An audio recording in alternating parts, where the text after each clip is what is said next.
अगर आज रात इजरायल और टर्की की सेनाएं आमने सामने हों तो कौन जीतेगा? क्यों इजरायल की तकनीक दुनिया में टॉप है, लेकिन टर्की की सेना इतनी बड़ी और ताकतवर क्यों है? यह लड़ाई सिर्फ सैनिकों की नहीं, बल्कि दिमागी और तकनीकी युद्ध की कहानी है।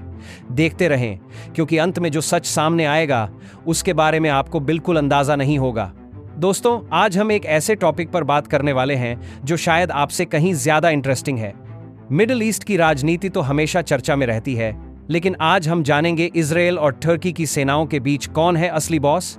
सेना की ताकत, उनके हथियार, रणनीतियां और वो क्या वजहें हैं जो इस मुकाबले को इतिहास में सबसे दिलचस्प बनाती हैं। लेकिन सबसे बड़ा सवाल, क्या सिर्फ संख्या से युद्ध जीता जाता है या टेक्नोलॉजी और टैक्टिक्स भी मायने रखते हैं?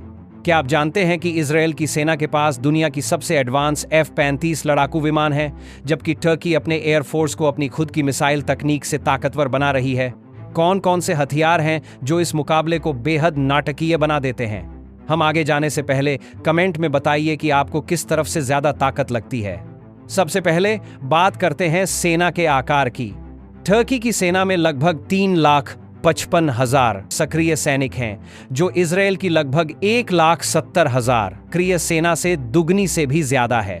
पर क्या संख्या ही सब कुछ है? इजरायल के पास लगभग 4 लाख रिजर्व सैनिक हैं, जो जरूरत पड़ने पर कभी भी लड़ाई में उतर सकते हैं। वहीं टर्की की संख्या ज्यादा होने के बावजूद उसकी सेना का अनुभव किस स्तर का है, यह बड़ा सवाल बनता है। अब आपको लगेगा कि टर्की पूरी लड़ाई जीत जाएगा? रुको, क्योंकि इजरायल के पास एक ऐसी ताकत है जो बड़ी सेना की परिभाषा को ही बदल देती है। इजरायल की हवा में सबसे बड़ी ताकत है उसके लगभग 240 हथियारबंद लड़ाकू विमान, जिनमें F-35 की एडवांस श्रेणी शामिल है। ये विमान न केवल लड़ाई में बल्कि गुप्त अभियानों में भी माहिर हैं। टर्की के पास ज्यादा संख्या में यानी लगभग 1083 विमान हैं, लेकिन उनमें एडवांस तकनीक का अंतर बड़ा है। इजरायल की पायलट्स को वास्तविक युद्धों का अनुभव है, जबकि टर्की निरंतर खुद को आधुनिक तकनीक से लैस कर रहा है। यह टक्कर बेहद दिलचस्प होगी, पर क्या यह सब कुछ है? नहीं, क्योंकि जब जमीनी लड़ाई की बात आती है तो तब टेबल पूरी तरह पलट सकती है। टर्की के पास करीब 238 टैंक और 61 शून्य से अधिक बख्तरबंद वाहन हैं, जो इजरायल के लगभग 300 टैंकों और 36 शून्य वाहनों की तुलना में कहीं ज्यादा हैं। टर्की की सेना यूरोप और एशिया के बीच के भौगोलिक और राजनीतिक तनाव को ध्यान में रखते हुए भारी पैमाने पर बनाई गई है, लेकिन इजरायल के मरकावा V टैंक तकनीक में इतना ज्यादा एडवांस हैं कि वे टर्की के लेपर्ड 2A4 और मसाठ टैंकों से कड़ी टक्कर देते हैं। यह फैसला तकनीकी श्रेष्ठता का भी होता है, न कि केवल संख्या का। और अभी तो हमने सिर्फ जमीन और हवा के बारे में बात की है।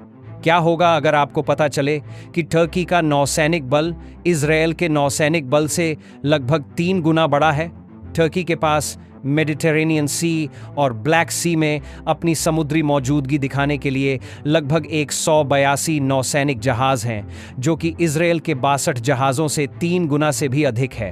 टर्की की नौसेना में आधुनिक गाबिया क्लास फ्रिगेट्स, एडा क्लास कॉरवेट्स और कई परमाणु हमले करने वाले पनडुब्बियां शामिल हैं, जो समुद्री सुरक्षा और शक्तिशाली हमले करने में सक्षम हैं। ये नौसैनिक जहाज न केवल तुर्की के समुद्री रास्तों को सुरक्षित रखते हैं, बल्कि क्षेत्रीय प्रभाव बढ़ाने के लिए भी काम करते हैं।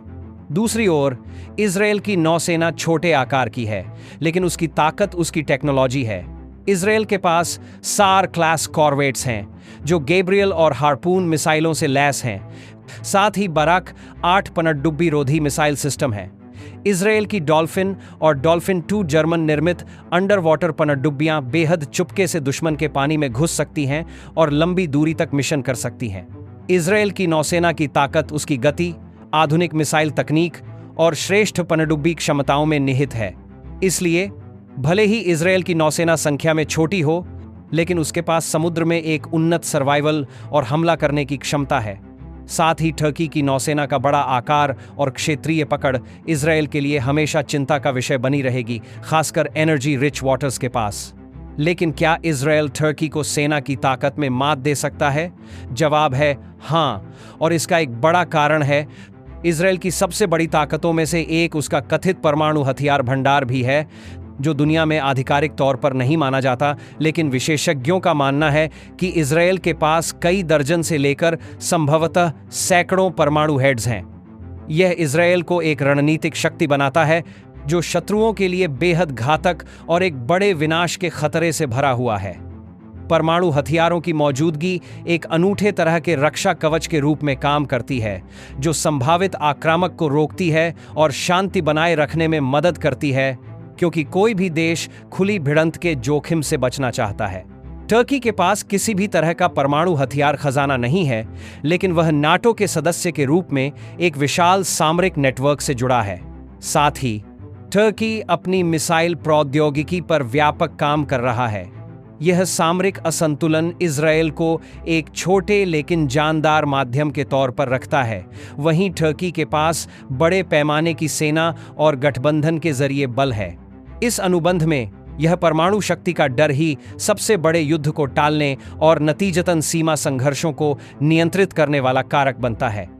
परमाणु हथियार के बिना टर्की की ताकत भले ही बड़ी हो, इजरायल का परमाणु कवच एक भारी रणनीतिक छाया की तरह रहेगा। अगर अगली बार कोई बड़ी लड़ाई होती है तो कौन सी ताकत, तकनीक, संख्या या परमाणु शक्ति सबसे बड़ी भूमिका निभाएगी? इसे जानने के लिए बने रहिए। इजरायल और टर्की के बीच सिर्फ हथियारों और सैनिकों की ताकत की लड़ाई नहीं है, बल्कि यह एक जटिल अंतर्राष्ट्रीय खेल भी है। इजरायल संयुक्त राज्य अमेरिका के इसका सबसे करीबी सैनिक और खुफिया सहयोगी है। अमेरिका से मिलने वाली अत्याधुनिक तकनीकी मदद, हथियार और वार्षिक रक्षा बजट इजरायल की ताकत को कई गुना बढ़ाते हैं। इसके अलावा अमेरिका का खुफिया इंटेलिजेंस और इस क्षेत्र में अमेरिका की राजनीतिक मजबूत स्थिति इजरायल की रणनीतियों को बहुत ही प्रभावशाली बनाती है। वहीं टर्की नेटो का महत्वपूर्ण सदस्य है। नेटो का आर्टिकल 5 टर्की को एक बड़ा सामरिक कवच प्रदान करता है, जो कहता है कि अगर टर्की पर हमला होता है तो पूरे नेटो देशों को उसे बचाने के लिए सक्रिय होना होगा। इसका मतलब है कि टर्की अकेला नहीं है, उसके पीछे एक विशाल गठबंधन है जो वैश्विक स्तर पर उसकी रक्षा करता है। अंतर्राष्ट्रीय कूटनीति में भी यह दोनों देश काफी सक्रिय हैं। इजरायल की सेनाएं लगातार मिडिल ईस्ट में अपनी ताकत दिखाती हैं, वहीं टर्की अपनी सेना और सैनिकों के बल पर मेडिटेरेनियन और मिडिल ईस्ट में अपनी क्षेत्रीय ताकत बनाए रखने के लिए लगातार युद्ध और संघर्ष क्षेत्रों में सक्रिय है। दोनों देश अपनी अपनी रणनीतिक दोस्ती और गठबंधन के कारण वैश्विक ताकतों के लिए महत्वपूर्ण खिलाड़ी बन गए हैं, जो क्षेत्रीय शांति, युद्ध और राजनीतिक समीकरणों को सीधे प्रभावित करते हैं। तो दोस्तों, आप क्या सोचते हैं? क्या इजरायल की तकनीकी श्रेष्ठता टर्की की विशाल सेना के सामने टिक पाएगी, या टर्की की संख्या और गठबंधन उसे विजेता बनाएंगे? कमेंट करें अपनी राय जरूर। अगर आपको यह वीडियो ज्ञानवर्धक लगा हो तो लाइक जरूर करें और हमारे ऐसे ही रोचक डॉक्यूमेंट्री वीडियो के लिए सब्सक्राइब करना न भूलें। और हाँ, बेल आइकन दबाइए ताकि कोई भी नया वीडियो मिस न हो। जल्दी मिलेंगे एक और नई दिलचस्प कहानी के साथ। तब तक जुड़े रहें, सीखते रहें।